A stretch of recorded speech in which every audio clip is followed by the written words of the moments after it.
All right, so my story starts, like I'm sure a lot of these will, with a bill of sale and a ticking clock. So at my last job, one of the big things that I did is I worked on our endangered species propagation program. So I was expanding it out. And we had a lot of success with things in native to the United States, so we were wanting to extend out to things found in Europe, Africa, and Asia. And one of our species of interest was the bearded vulture.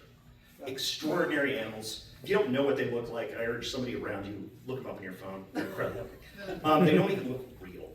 But they live in like really super high elevations, like I said, in Europe, Africa, and Asia. So we don't have a super good count on how many of these things there actually are.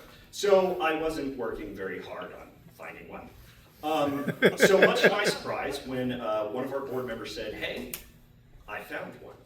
And they had found a facility in Western Asia that was closing down, and NEAT was looking to rehome some animals. But the catch was they had to be out of the country immediately. So I had 2 months to build a custom enclosure, literally from the ground up, nesting cave, elevated platform, yada, yada, yada, medical testing, everything. And luckily we got everything done just in time. Now, that brings us to actually getting her to the United States. I really wanted to include more of the wildlife transport story because it's always weird. This one included car accidents, an attempted hijacking, almost killing a guy on a scissor lift, bribing the police once, and the birds almost getting destroyed by the Turkish government. So, we're skipping all of that and going to when I actually get to pick her up. So she was coming out of a 30-day quarantine at the USDA facility in upstate New York. I had just driven there in a shitty Ford Transit van. And 6 a.m., and there they are. I was getting a bearded vulture. She was looking at me out of the box. I was looking at her. And I remember feeling this sense of awe a little bit. This was an animal that I never even thought that I was going to get to see in person, much less get to take care of. And I got 2 Egyptian vultures, which I had worked with a bunch and I also really liked, but 2 of the Indian subspecies, which were really cool. Regardless, throw everybody in the van, drive like mad back to St. Louis. It's not a great drive, no more car accidents, but we get there at about like 3 a.m.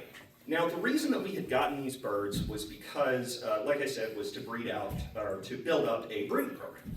And so for Sophia, we were told, that's our bearded vulture, Sophia, that she was about 30 to 35 years old. Perfect for what we were trying to do. Wow. As soon as we opened up the box, and she kind of waddled her way out, not 30. So birds are really hard to age from just a picture, because usually once they get their adult plumage, nothing really changes very much. But arthritis is pretty noticeable, especially when you're walking around. So this is, like I said, this is 3 a.m. We're doing like really quick intakes just to make sure no birds have gotten injured in transport, yada yada. Did some x-rays, yeah, this bird's closer to like 60 than 30. So rather than getting the mother of my breeding colony, I got this sweet little old lady. While I was thinking of this story, I realized something, that from this point on, I was with Sophia pretty much literally every single day. She lived right next to my tiny house. One really fun thing about bearded vultures is they are extremely susceptible to a fungus. It's known as aspergillus. It's everywhere. But it doesn't live in really high elevations where they live, so they have no resistance to it. Outside in like really well ventilated spaces, it doesn't really matter. But you have to be careful if you bring them like into buildings in unventilated space. So when it started to get dangerously hot in St. Louis, like more than 100 degrees for more than a week at a time, kind of hot, we had to do something. And we realized that the only place that had a good enough air filter that was definitely clean was my tiny house. So from then on, every time that it got dangerously hot, Sophia would come and live in my house. And then she would go back outside at night. Now, we had Sophia for years. There's this was the hardest story that I've ever done to cut down. But so we had her for several years, and she started to develop some lameness on one side of her body, and it's going to be hard for me to get through. And we weren't really sure why. Did all kinds of diagnostic testing. I took her to like the vet school up in Champaign to have CAT scans and MRIs. Nothing ended up happening, but she was responding really well to treatment that we were doing, and was getting a lot better. And then she took a very sudden kind of turn for the worse.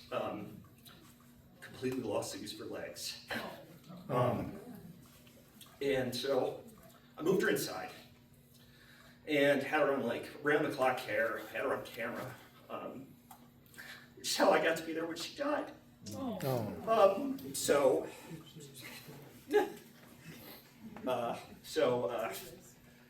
She died about 3 o'clock in the morning. Set off the timer, or set off the camera, ran in. She's already gone. So the next day was hard. I had to tell everybody. I had to do the necropsy. You always have to do it really fast. We were able to confirm that she'd had a stroke, and then had probably had another one. But I left that job fairly soon after that. My health took a pretty significant turn, and I moved back, but I wanted to do something for her, and I was inspired by a good friend of mine. He's a Native American, and he makes beautiful regalia, so like traditional clothing with eagle feathers and stuff. And he said that it was his culture's way of helping give these animals flight again. And so the very last thing that I did when I left that facility as an employee was I took Sophia and I donated her to the Field Museum in Chicago. And she's been a part of a number of like really interesting studies, but the biggest thing is right now she's being prepared to go on display so she can continue to inspire that sense of awe that I had. And in a very small way, I was able to give her back her wings.